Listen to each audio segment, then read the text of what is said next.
জেলা প্রশাসক ডিসি পদায়নকে কেন্দ্র করে সচিবালয়ের জনপ্রশাসন মন্ত্রণালয়ের এক যুগ্ম সচিবের রুমে হাতাহাতির ঘটনায় ১৭ সচিবের বিরুদ্ধে শাস্তিমূলক ব্যবস্থা নেওয়ার সুপারিশ করেছেন তদন্ত কমিটি।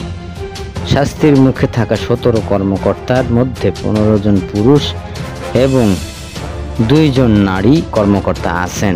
সংশ্লিষ্ট সূত্রে তাদের নাম পাওয়া গেছে।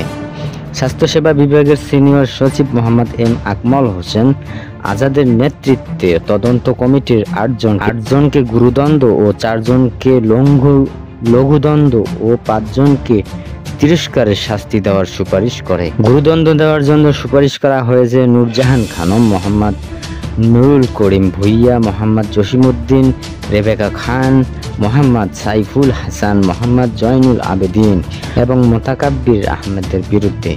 লঘুদণ্ডের সুপারিশে থাকা কর্মকর্তা হলেন হাসান হাবিব, মোহাম্মদ কুদ্দুস আব্দুল মালেক, মোহাম্মদ নজরুল ইসলাম নজরুল।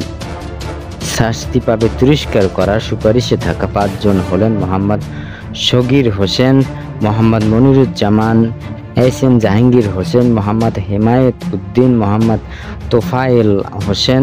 তিরস্কার লঘুদণ্ডের মধ্যে সবচেয়ে কম মাত্রার দণ্ড।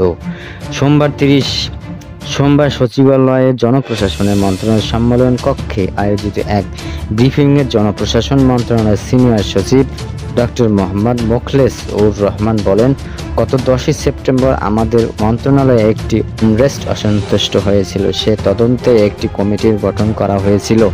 এটা প্রধান ছিলেন স্বাস্থ্যসেবা বিভাগের সিনিয়র সচিব মোহাম্মদ আকমল হোসেন আজাদ।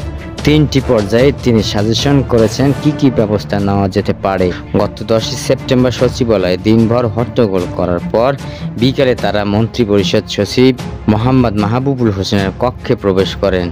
এরপর সেখানে প্রায় আধা ঘন্টা হট্টগোল করার সময় ডিসি হিসেবে পদায়নের আশ্বাস পেয়ে তারা মন্ত্রিপরিষদ সচিবালয় কক্ষ ত্যাগ করেন। পরে এই ঘটনার তদন্ত কমিটির গঠন করে জনপ্রশাসন মন্ত্রণালয়।